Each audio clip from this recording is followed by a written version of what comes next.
Brooksaw Antiques here. Today we have this 1975 Smith-Corona Galaxie 12 vintage portable typewriter. I'm going to show you how to use the functions and make sure they all work. Color is blue and is very pretty. Not really any scratches on it or smudges. Very nice condition. Excellent condition, I would consider this. Up top is the adjustable paper guide. And this helps you load the page in straight, and I'm going to line that right up with the edge of the platen, which is the main roller here that feeds the paper, and your margins are up top above that. So I'm going to set that on the edge, and this right one at about 70, about the length of the page. And this is your paper support arm that flips up from the back, and this is the paper bell that sits on top.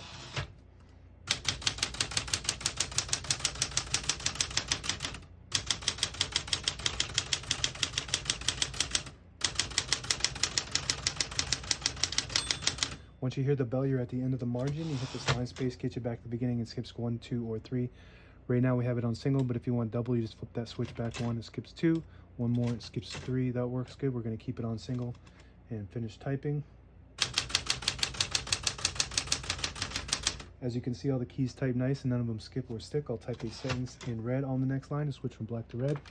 There's a switch on the right side there. You flip that all the way down to the red square, and it will print the bottom portion of the ribbon.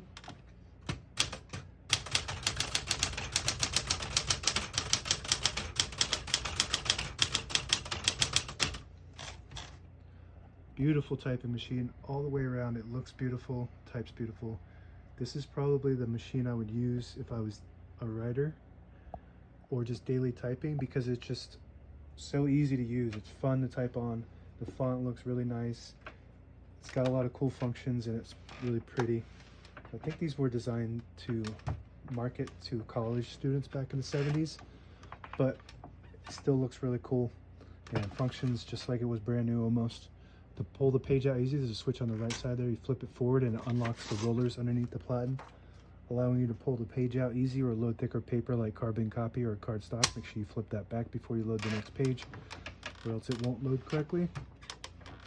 This is your paper support arm. We're going to flip that back down, shift on each side, and a shift lock on the left. To clear that, just hit the shift button again. Backspace above that, and above that is the touch control.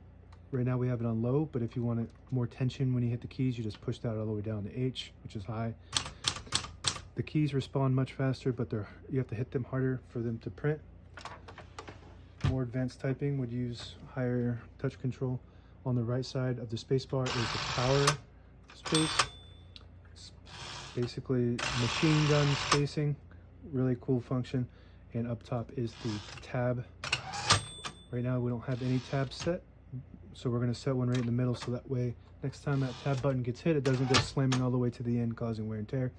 And to clear, you just hit that clear button, and now we don't have any tabs. But as you can see, we want one in the middle to refrain from slamming it all the way to the end when we hit that. We're going to flip that switch back up to black, prints the top portion of the ribbon. If you have it in the middle, it's called stencil. It doesn't print at all. It just kind of, I guess, for practice, if you're not ready to print, to see, kind of leaves an indentation on the page so you can just print right over it, kind of like a, like a stencil that you would draw with. Most typewriters have that. I'm pretty sure all typewriters except for the budget ones have that function.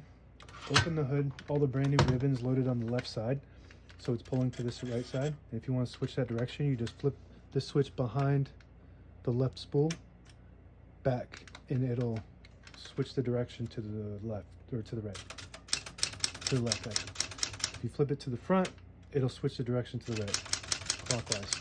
That works good.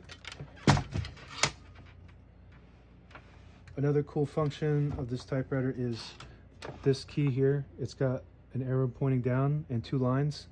What that does is if you have a key that's stuck, it'll just pull it down. Pretty cool. These keys don't get stuck, so you don't really need that unless you put the wrong kind of oil on it maybe, but that'll help get them down. Kind of a useless function if you ask me. But this thing on the right side here is the locking mechanism, so when you have it in the case, you just lock it like that and it protects the escapement, which is the gear that helps it progress when you type. There's a gear that if you have this set in the case, it won't break that gear when you have it.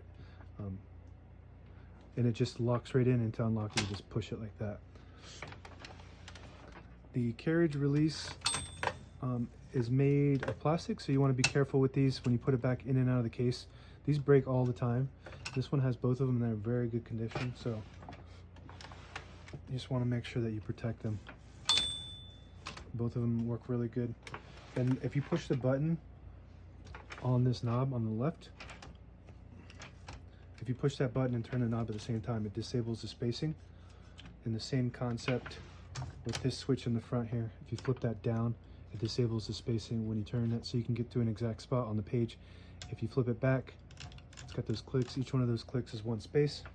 And that's it. Now available on eBay or Etsy. Search Brooksaw Antiques.